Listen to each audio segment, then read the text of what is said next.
Hey Cricut Crafters, today we're going to be talking about the difference between an SVG and a PNG, specifically on Cricut Design Space, because I feel like a lot of us do know what a PNG image is, but when you upload it to Cricut Design Space, it changes it. I'll show you what I mean. But first, let's start with the SVGs.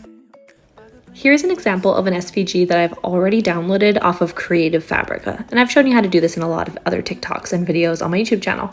So this is one that I've uploaded and it has colors in there, you can see that. So when I select Add to Canvas down here, it's going to appear the exact same over here. It's not going black and white. We have all these layers and colors. So when I go to cut it out, it's going to do that all separately. So it's really great for those type of projects. Now, you'll see the difference with a PNG in a moment here. I also want to say that SVGs can come in black and white, like this one, for example, or all of these other ones are also SVG files. So it does depend, but I think the big difference comes to colored things, because when you try to upload a colored PNG, you'll see what happens. Here is a PNG that I'm uploading. So as you can see, the background is gone. I'm gonna go ahead and select simple. Now, again, we can talk about why we would choose different options, but we're just gonna skip that step for today. So I'm just gonna zoom in a little bit so you can see what's going on. Now, if I were to just leave it like this and not go in with my cursor and remove parts of it, then what will happen is, let me just undo it, go back to the original.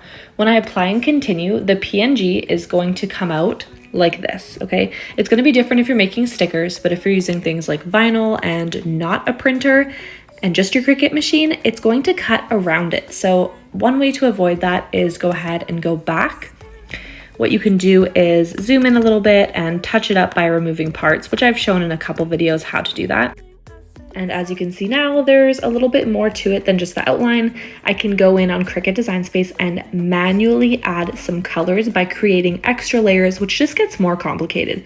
So essentially it is a lot easier if you're trying to do some type of layered and colors, that kind of thing, to just go with an SVG file, because an SVG is a scalable vector graphic. So that is great for the Cricut to read what you want to cut out. You can do multiple layers, trickier designs. If you're just looking for something super plain, a PNG can totally work though. For example, let's do this Saturn. I'm gonna open it, I'm gonna select simple, continue, and you'll see how quick I can do this. I'm just gonna remove the background here. Super quick and easy with the cursor, and bada boom, it's done. I'm gonna upload it. I mean, I'm doing it super quick right now, but I have shown you in slower version how to do this, and there you go. That was just an image I took off of Google. I didn't need to get an SVG, and I can cut it out. But if I wanted to create multiple layers, it's a whole new one. So I'm going to show you how to create multiple layers on this specific one in the next TikTok. Follow for more.